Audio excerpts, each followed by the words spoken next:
তাঁরা যুব সম্প্রদায়ের প্রতিনিধি। কাজের প্রয়োজন তাঁদের চেয়ে কে ভালো বোঝেন? একজন যুবক বা যুবতীর চেয়ে কেই বা ভালো বলতে পারবে বেকারত্বের জ্বালা?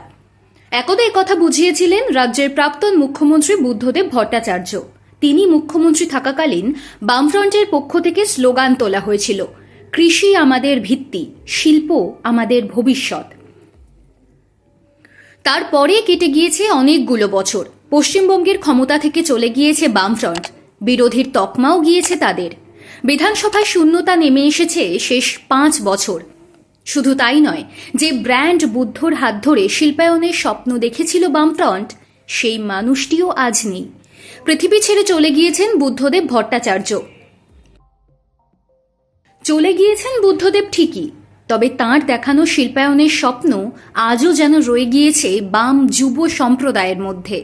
বামপন্থীরা মনে করেন শিল্পের যে ভবিষ্যতের কথা বলেছিলেন বুদ্ধদেব, সে পথ অবরুদ্ধ হয়ে গিয়েছে তৃণমূলের শাসনকালে। তাই আগামী ভোটে আবারও বুদ্ধদেবের দেখানো পথে শিল্পায়নের স্লোগানেই পথে নেমেছে বাম যুব সংগঠন ডিওয়াইএফআই।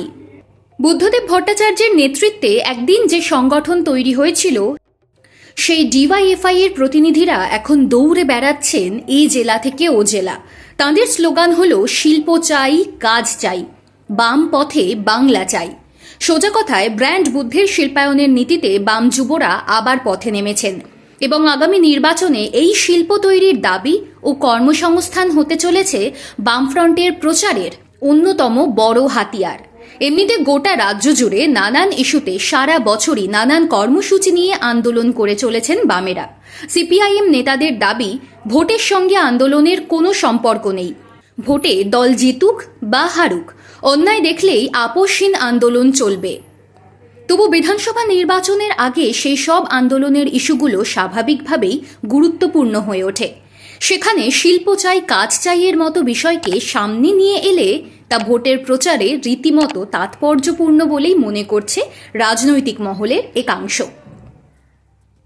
শিল্পায়নের বিষয়টির সঙ্গে যেহেতু সাম্প্রতিক অতীতে ভীষণভাবেই জড়িয়েছিল বুদ্ধদেব ভট্টাচার্যের নাম, তাই ডিওয়াইএফআই এর আন্দোলন বেশি করে মানুষকে ছুঁয়ে যাবে বলেই মনে করছেন অনেকে।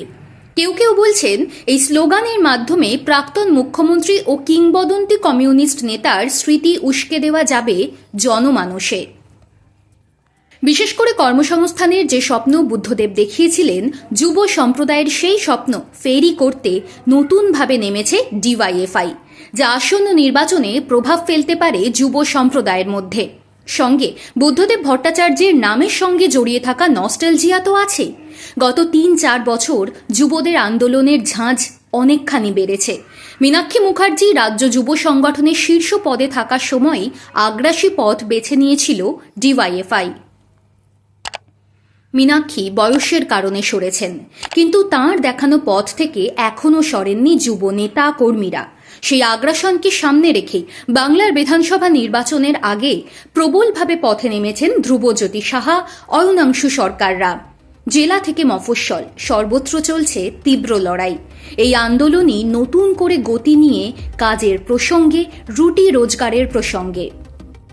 সোজা কথায় শিল্প আর কাজের দাবিতে যেন এক ঢিলে 2 পাখি মারতে চাইছে সিপিআইএম।